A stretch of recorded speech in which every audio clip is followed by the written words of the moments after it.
بسم الله الرحمن الرحیم. درس ششم ما هست از شرح عقیده طحاوی لابن عز حنفی. خیلی گفتیم هر دو این عالم از علمای مشهور و از علمای بزرگ مذهب ابو حنیفه رحمت الله علیه هستند. تا نگویند بعضی ها که ما آمدیم و مذهبی وهابی درس دادیم یا مذهبی حنبلی درس دادیم، چگونه که میدانید یک مصیبت کلانه که در ما در مردم تاجیکستان است. وقتی تو حدیث میگویی یا آیت میگویی میگن یا این سلفی است یا وهابی است یا صوفی است یا چیزی دیگر است، در حالی که تو میگویی آیت رقمی 15 مثلا سوره بقره است، سوره آل عمران است، حدیث مثلا در صحیح بخاری است، مسلم است. نه، پروا ندارند، خیلی دوست میدارند مردم را یک تهمت زنند و دیگر یک اهل علم در نزد مردم سیاه شود. و رسیده بودیم به مصرعی که میگویند، یعنی امام طحاوی میگویند خالق بلا حاجت رازق بلا معونه. پروردگار خالقی هست که نیاز به مخلوقات ندارد، یعنی مقصد تو را الله خلق کرد اما به تو نیاز ندارد. گمان نکن که تو به او در کاری برای همین تو را خلق کرد. برعکس مردم، انسان ها یک چیز به آنها در کار شود میسازند، خلق نمیکنند، میسازند. از چیزهایی که الله آفریده است میسازند. اما پروردگار وقتی من و شما رو آفرید یا هر چیزی از عرش و کرسی و از زمین و آسمان و فرشته ها و هر چیزی آفرید، معناش این نیست که الله به آن نیاز داشته باشد. چون الله چی میگوید؟ یا ایها الناس انتم الفقراء الی الله والله هو الغنی الحمید. این شما هستید که محتاج الله هستید. الله به کسی محتاج نیست. الله بی نیاز است و صاحب حمد و ستایش است. رازقون بلا معونه. و گفتیم هرگز گمان نکنید که چیزی که شما از الله طلب میکنید برای الله وزمینی میکند، برای الله مشقت است. الله قدرت دارد که هر خواسته های شما رو میبرارد و چگونه که در حدیث قدسی گفته گذاشته از ملک او هیچ چیز کم نمیشود. یعنی تصور کنید خواهران عزیز، شما خالقی رو صاحب هستید که به همه کار قادر است، به همه کار قادر است. چی خواهد و گفتید او داده میتواند و میدهد.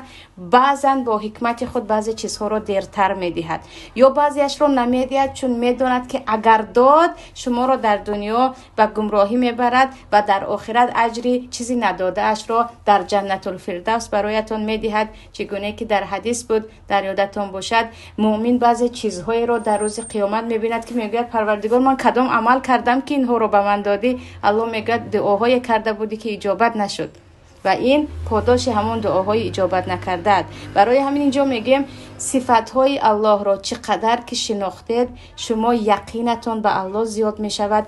چقدر بزرگی الله را دانستید شما بیچارگی خودتون را و بیچارگی دیگر مردمان را حس میکنید.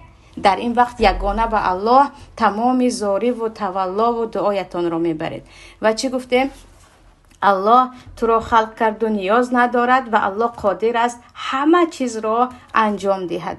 در مصرع دیگر یا گفتیم در قطار دیگر میگویند مومیتون بلا مخافتی باعثون بلا مشقتی. یعنی الله میمیراند بدون هیچ یک ترس. الله مرگ را می آورد برای تو، مرگ می دهد که بروی و یگان ترس ندارد. یعنی از دنیا مثلا شما برای یک نفر وقتی از دنیا رفت خیلی میترسید. مثلا بعضا میشود که اینقدر به یک نفر مهر زیاد داریم که میگیم الها اصلا نمیرد، به او من چی کار میکنم؟ پروردگار اینقدر از خلق خود بی نیاز است که نباشد هم اگر از دنیا رود، اگر عبادت کننده ها باشد، هم صدقه کننده ها باشد، هم به پروردگار یگان ضررش نمیرسد. بدون ترس، بدون نیاز کسی را خواست میمیراند و این چنین به هیچ مشقت کسی را خواست زنده میکند. کسی را خود زنده میکند در روز قیامت و این چنین در حیات هم. در درس تفسیر هم انشاءالله میخوانیم و در قصه حضرت عیسی هم هست که بعضی مرده ها را با خواست الله حضرت عیسی در همین دنیا هم زنده میکردن تا مردم ببیند که الله به این کار قادر است. و همینجا خواهران عزیز در ما در آیت دوم سوره ملک یا تبارک الله میگه الذی خلق الموت والحیات لیبلوکم ایکم احسن عملا. ای مردم، پروردگار همان معبود هست که زندگی را، اول میگه مرگ را و زندگی را آفرید تا ببیند کدام از شما در زندگیتان عملهای بیشتر و بهتری انجام میدید. یعنی من برای شما مرگ رو آفریدم و زندگی رو آفریدم تا ببینم که شما در زندگی خود تا چه اندازه نکوکار هستید، عملهای صالح انجام میدهید. یعنی حیات شما، زندگیتان در دنیا فقط برای فرزنددار شدن، شوهر کردن، نبیره‌دار شدن، خانه ساختن، خانه پوشیدن، توی کردن، پوشیدن، خوب خورفتن، دیگر فخر و تزیین در بین مردم نیست، برای عمل صالح انجام دادن. شما آمده تا که عمل صالح انجام دهید. بالاترین عمل صالح عبادت پروردگار، یک و یگانه دانستن پروردگار، عبادت کردنش هست که بدون علم الله را پرستش کردن نمی شود. یعنی انسان کورکورانه به علم اگر الله را پرستش کرد به گمراهی زیاد می رود. نماز هم همین خیلی میدونید، ندانسته نماز خوانید چی ها میگوید و چی کار میکنید خطا است. اکنون در این باره انشاءالله وسیع‌تر در موضوع دیگر می آید. همینجا الله میگن من مرگ را آفریدم و زندگی را. بعض فیلسوفان، علمای فلسفه، میدونید فیلسوفا با اکثر چیز عقل رو کار میبرن، میگن چخیل الله مرگ رو آفرید. مرگ چیزی نیست که چیزی نبوده هست، یعنی مرگ می آید و انسان را نابود میکند، چخیل این چیز را آفرید. ولی ما میگیم مرگ اگرچه انسان را نابود کند هم، اما در اصل و یک چیز است، اگرچه قپیده نمیشه. و چخیل میدونید در دنیا چیزهایی هست که جوهر هستند، یعنی ما قپیده میتوانیم، دیده میتوانیم. چیزهایی هستند که هستند و ما قپیده نمیتوانیم. آره، مثل ثواب عمل ها، مثل مرگ، مثل خوشبختی یا مثل غضب، این چیزها هست، عیان می شود اما قپیده نمی شود. برای همین در ما حدیثی صحیح هست که در روز قیامت، حاضر حدیث در همین جا در مسند امام احمد هم بود، در بخاری و مسلم هم هست، روز قیامت مرگ رو که ما دیده نمیتوانیم به شکل می درآورند، به شکل یک گوسفند می درآورند و بین جنت و دوزخ که تمام اهل جنت هم ببینند، تمام اهل دوزخ هم ببینند، می آورند و ذبح میکنند که انا این مرگ است. ببینید که دیگر مرگ وجود ندارد. آنهایی که در دوزخ هستید ابدالآباد اینجا میمونید، با مردن خلاص نمیشوید. آنهایی که در جنت هستید هیچ خوفی نداشته باشید، شما نمیمیرید و این نعمت ها از دستتون نمیرود.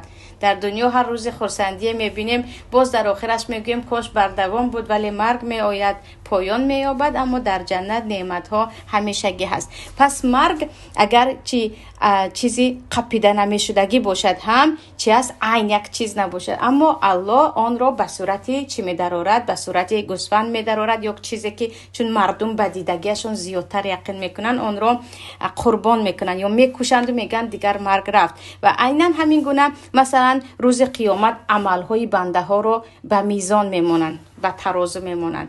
بسیاری باز اینجا هم آدمای عقلی که همه چیز رو میخوان به عقلشون حل کنن، میگن عمل صالحات چخیل میمونن به اونجا. الله میتواند به شکل درآورد، به شکل یگان چیز درآورد. چگونه ای که هر کسی که سوره در حدیث صحیح هست آل عمران و سوره بقره رو میخواند، ثواب این سوره ها پیامبر صلی الله علیه و سلم میگن ابری بزرگ میشود در روز قیامت و در آن همه گرمی و در آن همه مصیبت او را سایه میکنند. او را چیکار میکنن؟ سایه میکنن. یا عملهای صالحی تو مثل یک انسان خیلی خوشرویی که خیلی میخوایی همراهش نشینی ترکت نکند، در قبر همراه تو آمده صحبت میکند و مونس تو میشود. یعنی چیزهایی که ما قپیده نمیتوانیم، ما گفتیم عین نیستند، یک عرض هستند و قپیده نمی شود، الله آن را چیکار میکند؟ قادر هست که به شکل در آورد. عیناً همین گونه حدیث هایی که مثلا عمل های بنده ها روز پنجشنبه و دوشنبه به بالا میبراید، باز دلیل دیگر در بالا بودن پروردگار، بالای عرشش که چگونگیش رو ما تصور کرده نمیتوانیم. عمل ها چگونه میبرایند؟ عقل. الله قادر است که عمل رو به هر شکل به بالا گیرد، چون این الله علی کل شیء قدیر. یعنی هر چیز به مجال عقل و به عقلت گفتن رو اینقدر حرکت نکن. مسئله های معنوی، برای همین هم معنویات میگیم، آره، غیبیات، عمل های صالح برآمدنش، فرشته ها در کتف ما بودن و نوشتنشون، روز قیامت عمل های موزن شدن و مثلا یا که قرآن خوانده ما ثواب شفاعت کردن و صحبت کردنش، اینها همش به این شکل شدنش پروردگار قادر هست.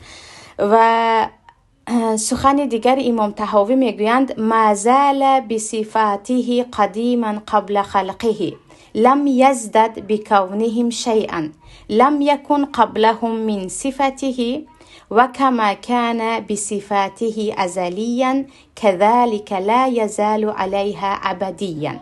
یعنی میگویند صفات های الله، صفت الله خالق بودنش، رازق بودنش، متکلم بودنش، یعنی الله رزق دهنده است، الله صحبت میکند، الله غضب میکند، الله راضی میشود یا الله خرسند میشود، الله میفراید. این صفت ها میگویند همیشه با الله از پیش بود، از پیش بود. اگرچه الله هنوز مخلوقات رو خلق نکرده باشد هم، اما صفت خالقیش بود. الله اگرچه با بنده هایش صحبت نکرده باشد هم، صفت کلام یا متکلمیش بود. این صفت ها در او از اول بود تا آخر میماند. برای چی این رو میگویند؟ نگاه کنید خواهران عزیز، جهمی‌ها، درباره جهمی‌ها بسیار صحبت کردیم. جهم ابن صفوانی که دیگر صفت‌های پروردگار را نفی میکند و نفی کردن از کجا می آید خواهران عزیز؟ همین مسئله رو میخوام یک بار دقت کنید. در زندگیتون هم همین مسئله به خیلی اهمیت دهید.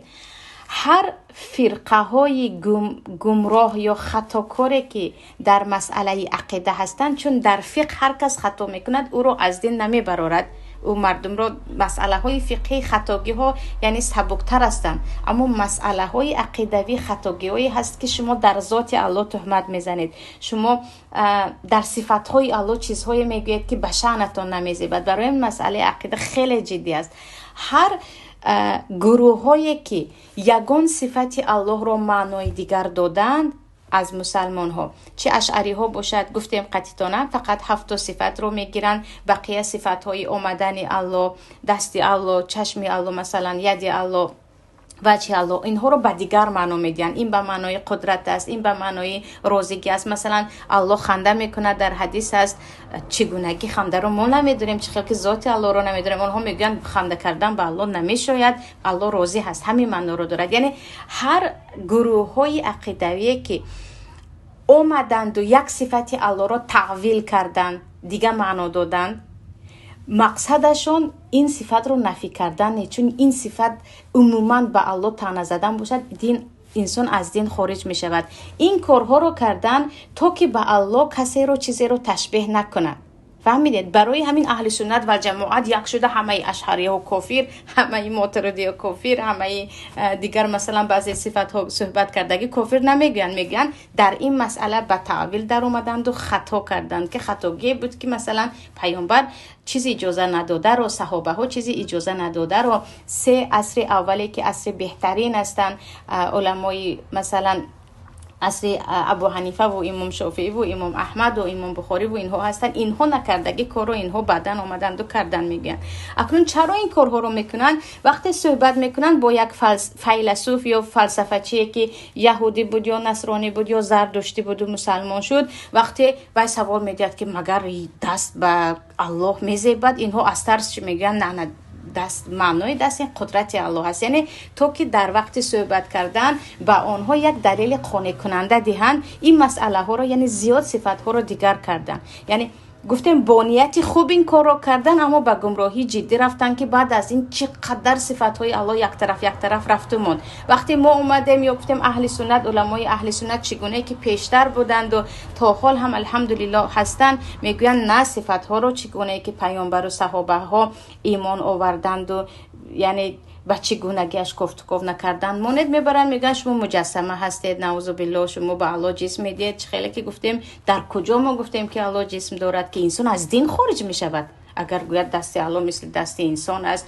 جسم دارد، یا چشم الله یا خندیدن یا الله نعوذ بالله مثل ما با دهان و با زبان و این چیزها هست، انسان از دین خارج میشود، انسان از دین کلا میبرد اگر الله را به کسی تشبیه کند. ما میگیم این صفت ها چون عقل ما نمیگیرد، ما همین گونه که پیامبر ایمان آوردند و به حالش ماندند، چه میگویم ثابت است، ایمان داریم، اما چگونگیش این کاری من و شما نیست. برای همین در زندگی برای چی میگم، بعضن خواهران عزیز، یعنی همون گونه که این گروه ها با مقصد نیک تعویل کردند و اما گمراه شدند، بسیار انسان هایی هستند که یک کارای خطا میکنند، شما خیلی میرنجید، بعدن میفهمید که نیتش خوب بود، نیت و انسان خوب بود.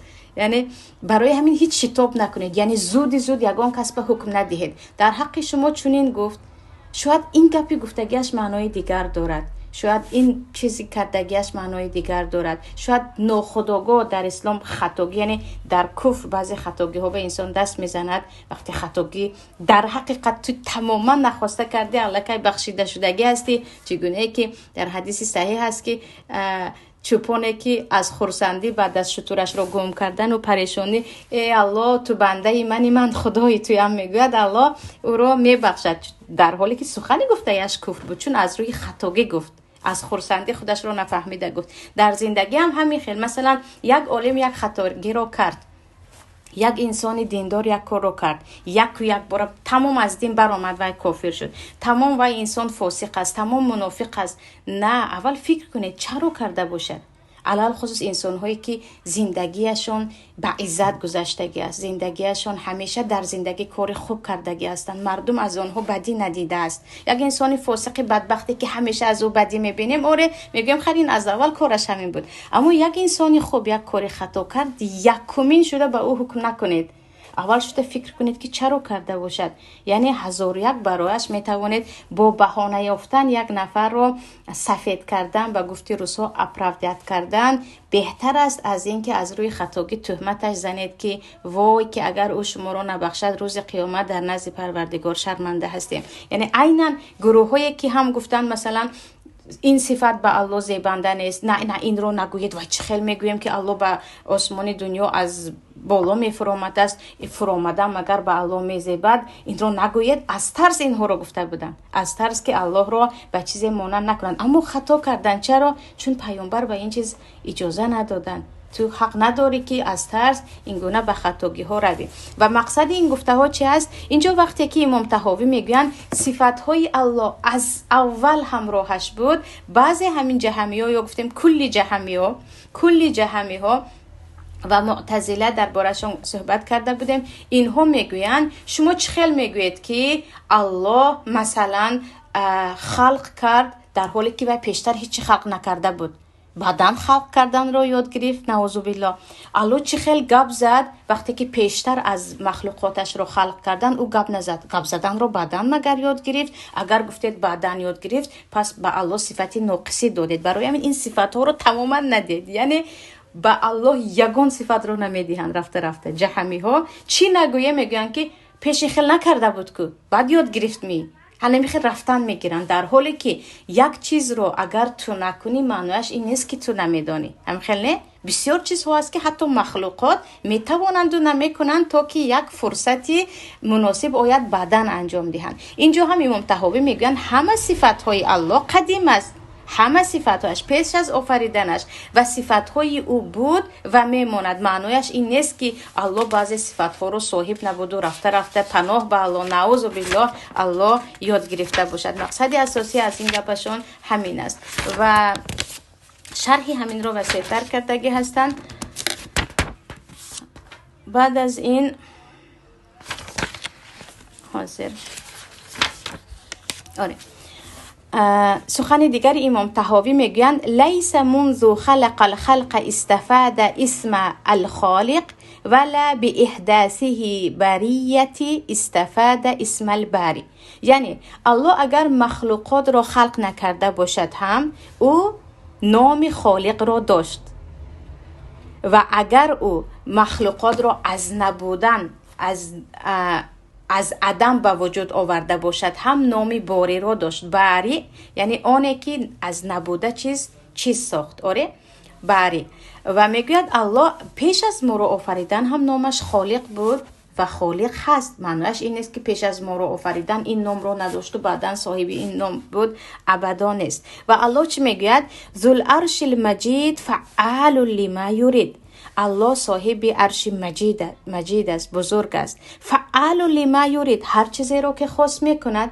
چیزهایی هست که الان نکرد بعداً میکند. در مخلوقاتش هم و یخلق ما یشاء، در اول نآفرید بعداً میآفرد. تو به این نباید کاردار شوی و بگویی که چرا پیشتر نکرد، چرا پیشتر نگفت. یعنی با این چیز آدم به چی میرود؟ به گمراهی آشکار میرود. و همینجا خواهران عزیز یک مسئله هست. در مسئله اینکه هو الذی، الله در سوره هود میگوید هو الذی خلق السماوات والارض فی 6 ایام و کان عرشه علی الماء. پروردگار همون ذاتی هست که زمین و آسمان را در 6 روز آفرید و عرش او بالای آب بود. در سوره همین خیلی آمدگی است و عرشه علی الماء. یک مسئله ای که در گروه ها هم شما شاید دیده باشید، خیلی میخوام تمرکز کنید به همین صحبت. اکثریت یک سوال میکنن اولین چیزی که الله آفرید چی بود؟ هم خیلی بسیاری ها همین سوال را میدهند. یکمین چیزی که الله آفریده است چی است؟ اگر من هم سوال را به شما دهم خواهرا، جوابش چی است؟ یکمین چیزی که الله آفرید چی هست؟ یکون کس جواب میگوید؟ فقط دست برداشته؟ خواهر نیلوفر؟ نیلوفر میگویند قلم. کی میگوید عرش؟ عایشه خواهر میگویند عرش. باز که یکی قلم گفتن، یکی عرش گفتن. باز ها دیگر نیست جواب؟ ها اوچه انس؟ آب. معزونه میگن آب. خیلی منطقی نگاه کنید.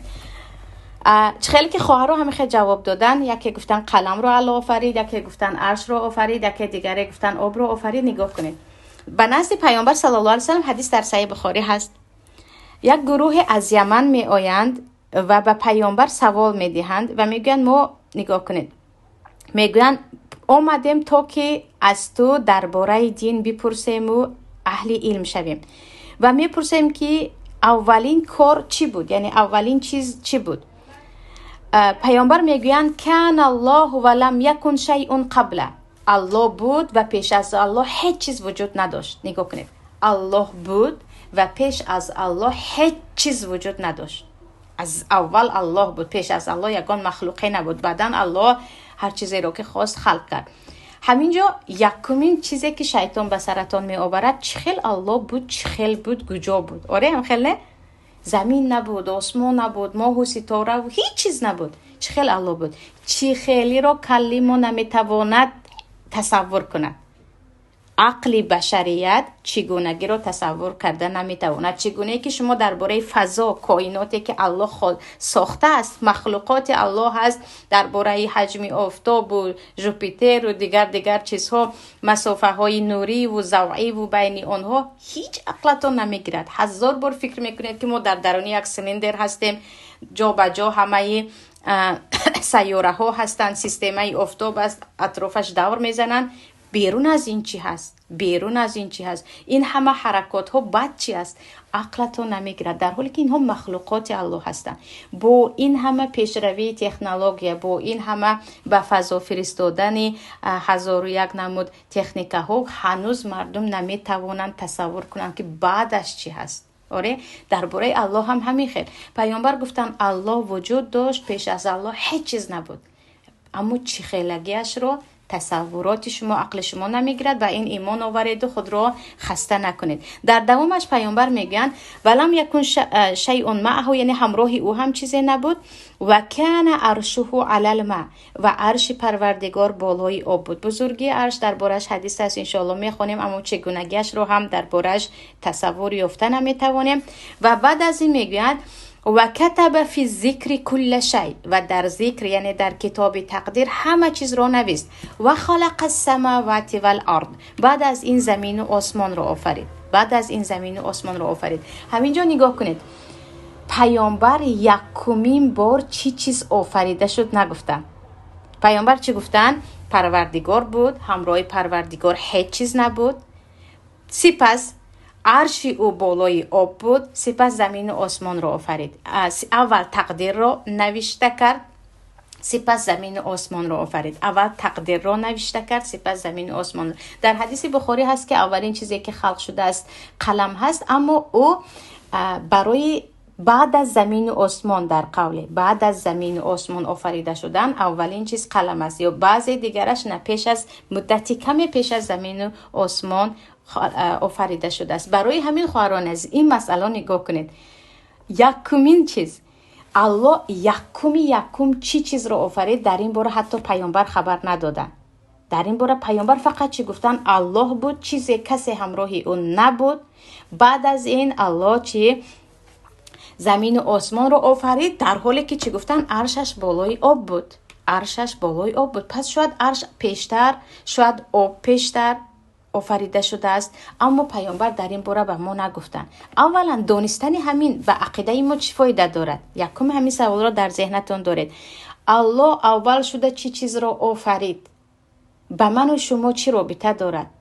به عقیده من و شما. شاید قلم، شاید زمین، شاید عرش، شاید کرسی، در حالی که عرش کرسی را پیامبر زودتر بیان کردن، اما پیامبر اول گفتن نگفتن. برای همین یک سوال های هست که خواهرها عقیده ما رو زیاد و یعنی ایمان ما رو زیاد و کم نمی کند. اما مردم با همین چیز من نمیخوام چی میخوان.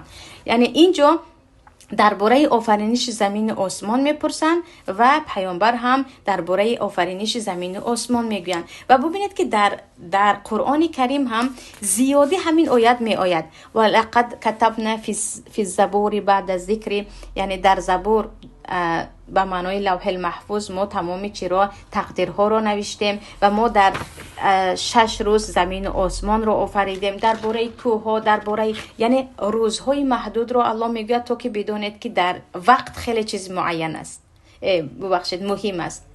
الله میتواند در یک لحظه همه چیز را آفرد، اما چون به وقت اهمیت دهید، هر چیز وقتی خودش را دارد، زمان خودش را دارد، الله به ما یاد میدهد که زمین و آسمان را آفرید. برای همین شما چی میگیرید؟ این معنی که مثلا الله یکم چی را آفرید، اولا به زیادی ایمان من شما فایده ندارد این چیز.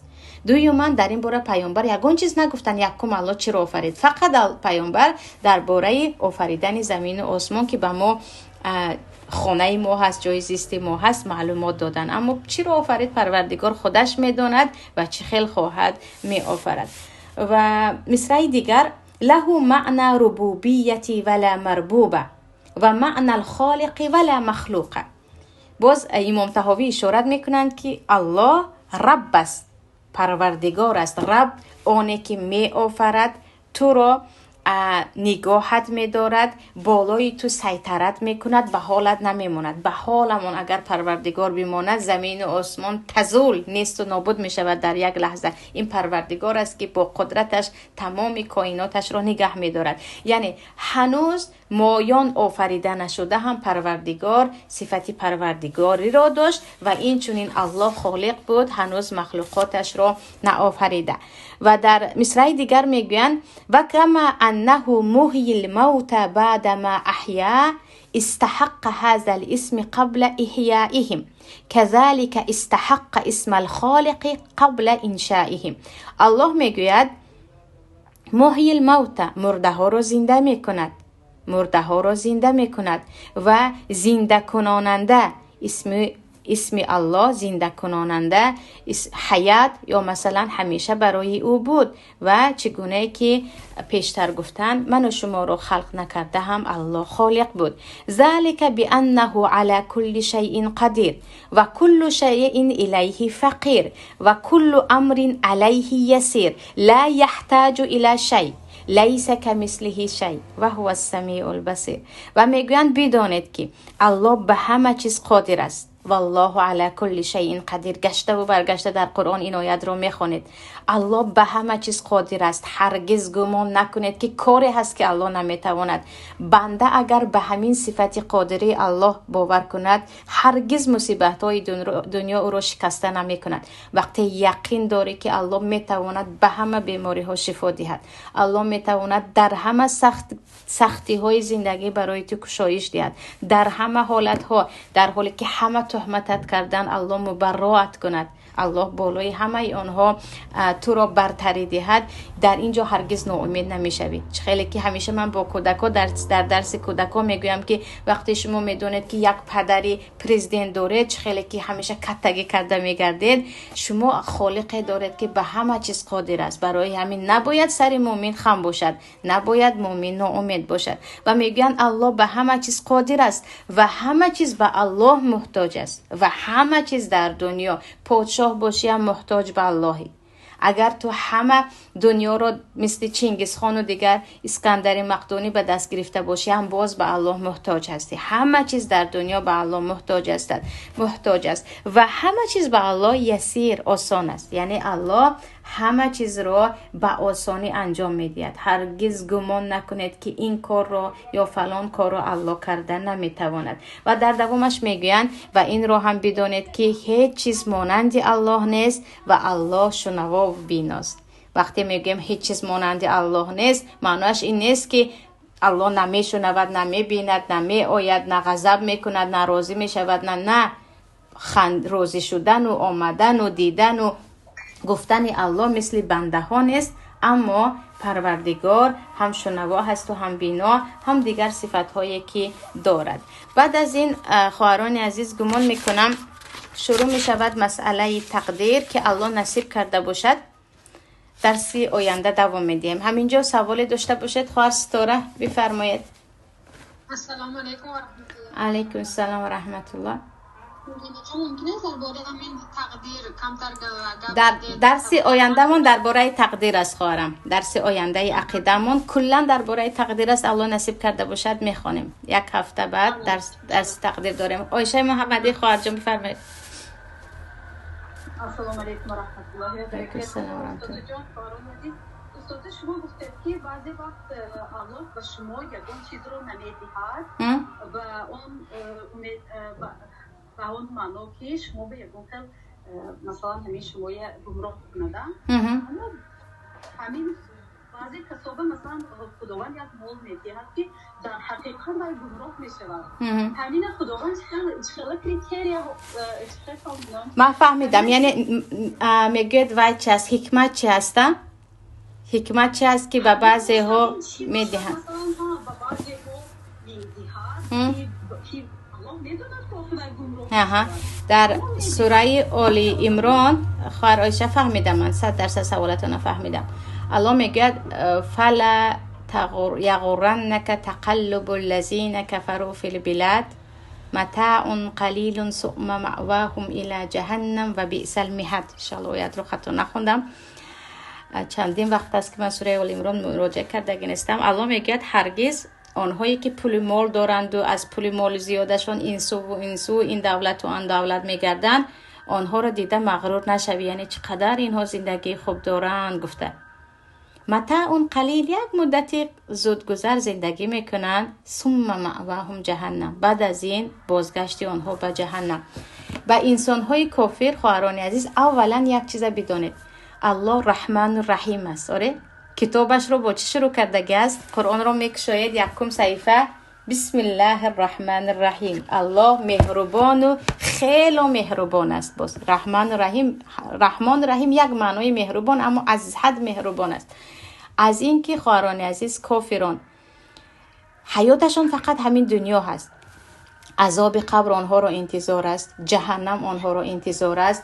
پروردگار برای زیادی کافران در دنیا دادگی هست از مال دنیا. چیکار خواهی کن مدتی کم داری. این رو ما میتوانیم بگوییم مهربانی الله حتی به کافر است که در همین دو روزه دنیا آنها را چی کرده است؟ به دستشان داده است که یک کم خرسندیشان نکنند. متاع قلیلون، یک متاع، یک زمان زودگذر. برای همین در ما حدیث از راویش در خاطرم نیست که پروردگار در حدیث قدسی میگوید اگر بنده های مؤمنم از حد زیاد خفه نمی شدن به گفت خودمان، من به مؤمن ها به کافرها خانه های از طلا و از بریلیان میدادم که در دو روز زندگیشون نکنن، برای اون که برای آنها در آخرت حیات نیست. برای مؤمنان، برای همین در ما کی هست؟ بالاترین کسایی که پولدار کی بودن؟ فرعون است، آره، قارون است، مثلا نمرود است. اینها پادشاهایی بودن که همه چیز در دستشون بود. الله قادر نبود از دستشون بگیرد؟ الله البته قادر بود. الله برایشان ملک نداد، الله ملک رو برایشان داد. چون الله نخواهد آنها صاحب ملک نمیشوند. اما اینجا حکمت الله هست. یکی یا میتوانیم بگیم شاید مهربانی الله هست که در دنیا بگذار 2-3 روز زندگیت رو کن، چگونه که مثلا شما یک نفری، ولی الله المثل الاعلی، فقط مثال میزنم، مثلا شما یک انسانی کافر دیده ایستاده 1 ساعت عمر دارد، شما میدونید که همین انسانی کافر بعد از 1 ساعت میمیرد. شما برای همین میگید اگه مهربانی میکنم پس از 1 ساعت میمیرد و میرود دیگر. خیلی نه دیگر مرده ایستاده است، برای شما یگان نیکی میکنید. اگرچه مسلمانید به او کافر یک رحمتون می آید. این شاید از طرفی مثلا پروردگار با اون صفت رحمان و رحیمیش به اونها هم ریسک میدهد، به بعضیشون حتی زیادتر، که در 2-3 روزه دنیا زندگیت کن ثم نستدرج میگن، بعد از این یک بلای به سرشون میاد که آخر ندارد. برای همین حتی کافرای پولدار هم هر چی کردند یکی میبینید در زندگیشون از یک طرف یک بلای اومده است که آخر ندارد، یا فرزندی بیمار دارن، یا خودشون یکون دردی بی‌دوا دارن، یا چیزی دیگر. بعضیشون هم هستن که خوشرو زندگی کردن، شاید به حکمت پروردگار که خیر زندگی دروزد رو بکن، زندگی دروزد رو بکن، بعد از این برای تو یگان حیات وجود ندارد. و چیزی دیگر این است که سیمش رو شاید بگویم، یکی گفتیم شاید مهربانی الله، شاید حکمت الله، یا گفتیم یا که غضب الله که دیگر بدبختیات رو همش رو کن، بعد از این احوالات بد می شود. چیزی دیگر الله میگه که یعطی من یشاء، من به کسی چی خواهم میدهم، صاحب ملک من هستم و شما حق ندارید بگوید چرا.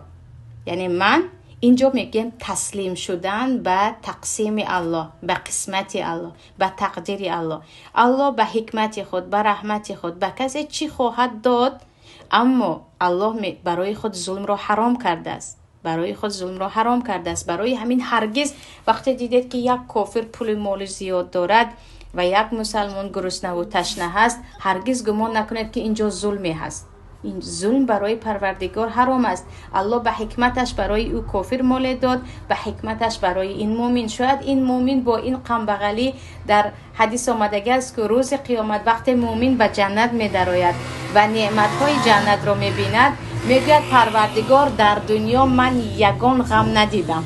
یعنی وقتی که نعمت‌های جنت را می‌بیند، مومن میگوید پروردگارا من در دنیا یگان غم و اندوه ندیدم، هیچ چیز، من فقط در خرسندی بودم بعد از نعمتی جنت را دیدم. کافری که در دنیا همه چیز را داشت، بعد از اینکه به دوزخ می درآید میگوید در دنیا من فقط غم و اندوه دیدم.